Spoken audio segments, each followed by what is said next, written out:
Merci à vous, vous êtes chaud aujourd'hui.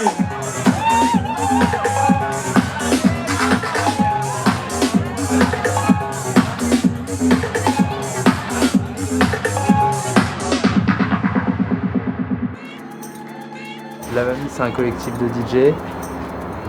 Ça fait un moment qu'on passe des disques un peu partout à Paris et en banlieue, et notamment ici à la Ferme du Bonheur. On est une bande de gens sympas.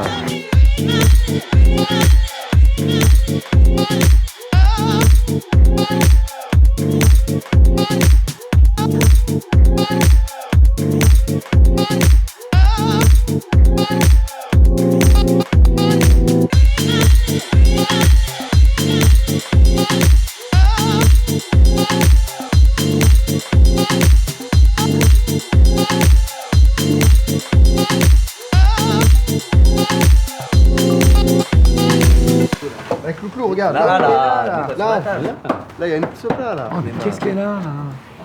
Bah alors, t'es bougonne? T'es bougonne? Vas-y, T'es bougonne? on les fait pas. Attends, je suis en train de régler des trucs pour samedi et. C'est bon, ça prendra. Il n'y a pas de responsable de bar, on s'en rend compte que maintenant. Bon, attends, vas-y. Quelque chose en son temps, des stress. Non, parce qu'il y en aura pas. Mais si, il va y en avoir, il reste 3 jours. C'est toujours démerdé depuis 4 ans, t'inquiète. Pas rôti, mais bien rôti. J'essaye de pas Prends pas rôti. C'est péto lapidé. Ah, tu vas quand tu veux. Aïe. Oh, il est de nous.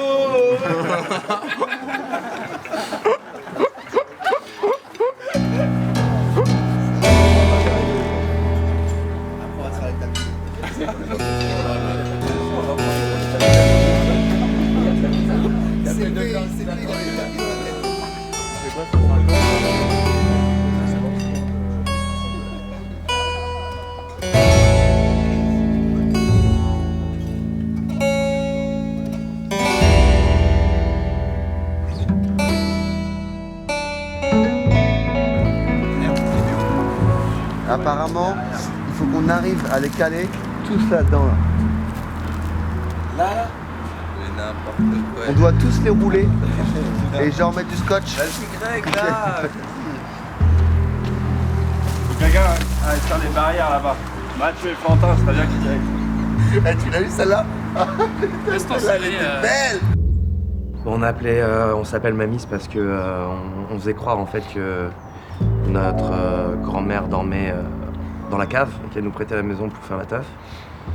Et de là, les gens y ont cru et donc bêtement on s'est appelé la Mamis quoi. On était puissants encore, on avait 17 ans. Kiff total, c'est vraiment le résultat d'une espèce de direction que je propose. Une action, ils ont 2000 personnes qui viennent 2, 3, 4, 5, 6 heures. Il y a eu ce lieu, pour la première fois je suis arrivé avec une caravane, une chèvre et demie, 2,4 chiens, etc. Et puis au bout de 3 ans, je me suis rendu compte que ça m'était jamais arrivé depuis que j'avais quitté mes vieux de scotcher là aussi longtemps au même endroit, que j'avais planté des arbres, pas que pour ma gueule, tu vois. Poésie et fromage de chèvre en banlieue pop, Muller. Mais je parle aussi plus sérieusement de culture dans le sens total du terme, c'est-à-dire tout ce qui fait qu'on n'est pas des bêtes, quoique on m'a mis des fois. 60% de l'immobilier c'est du HLM. La brutalité urbaine, derrière le tas de fumier, c'est l'autoroute A86, derrière la cité en face c'est l'autoroute A14.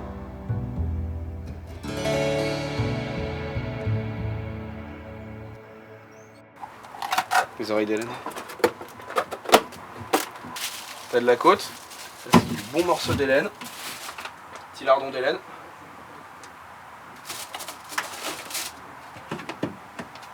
La bière. Surtout. Ah.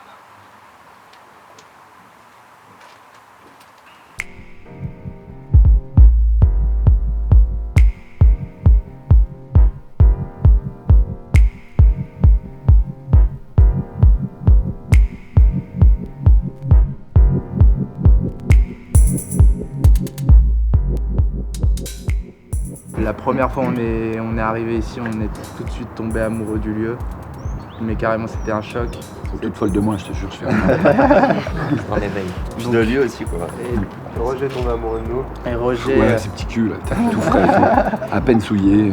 Les premières teufs où on était 40, c'était la même ambiance qu'ici. Il y a toujours un truc qui imprime. Alors, est-ce que c'est la présence des animaux ? Ça, une part. Est-ce que c'est le feu dans la cheminée ? Est-ce que c'est notre mariage à nous Mamise plus ferme du bonheur ? Je sais pas. On a rencontré quelqu'un qui est encore plus fou que nous et qui nous inspire. Et là, on voit Roger. Il y a aussi beaucoup de gens qui travaillent à la ferme. Il est vraiment pas tout seul à faire ça. Il y a plein de petites mains. Un peu grandi ensemble, je crois. Ouais, c'est ça, ouais, voilà, clairement. Et je me rappelle une époque où il y avait 1h45 de queue, on apprenait tout le temps, bon, comment ça peut se passer là ? C'est toujours vachement stress, hein. Il y a les lascars des cités, il y a des enjeux évidemment sécuritaires provoqués par le son. Non, il y a eu vraiment un partage de quasiment tout, quoi. Moi, ça m'a fait tourner la tête, ce bordel. Ça va Théo ? Bah ouais. Totalement content.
Voir la tête des gens qui rentrent ici pour la première fois, bah, ils disent voilà, ils sont choqués quoi, parce que le lieu il est esthétiquement il est incroyable, il y a toujours eu de la super musique et puis voilà, et puis l'ambiance a toujours été cool quoi.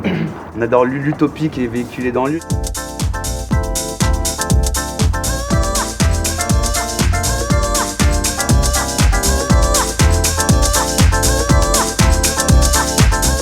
Sorte de sas de décompression qui se passe quand tu arrives à l'entrée. Ah, le petit jardinet. T'as un petit jardinet, tu arrives dans ce passage et je pense que c'est là aussi où les gens ils enlèvent leurs mauvaises vibes, tu vois, ce qu'ils ont l'habitude de porter sur eux. Et une fois que tu arrives sur la cour, là c'est grand et là c'est bon, t'es prêt à venir vivre ton expérience et à kiffer. Et des fois ça me le fait, je sors, je viens de Paname, j'ai bien stressé, tout le monde t'a bien marché dessus, tu t'es cogné, t'as lancé des vieux regards, t'as même aboyé sur des gens blablabla. Et je passe la porte et Ouais, c'est clair. il y a un truc qui imprime. Enfin, vous le sentez, non ?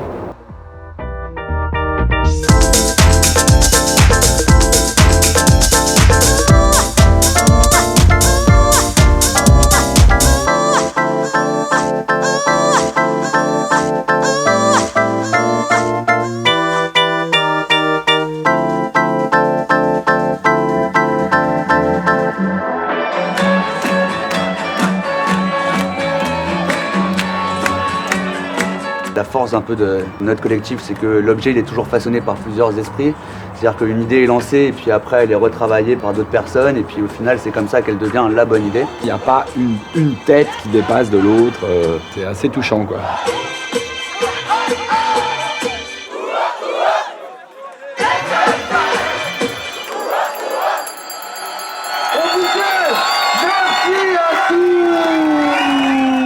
La notion économique, si tu veux, c'est une cata, quoi. C'est une cata. 23 ans de précarité. Donc ça te force tout le temps à être sur la brèche. Comment je vais survivre. Le boulot des artistes, c'est de faire la révolution au cœur même de la révolution. Je ne veux jamais m'arrêter. Je veux pas rentrer chez moi seule. Je veux pas rentrer chez moi. Je veux pas rentrer chez moi seule.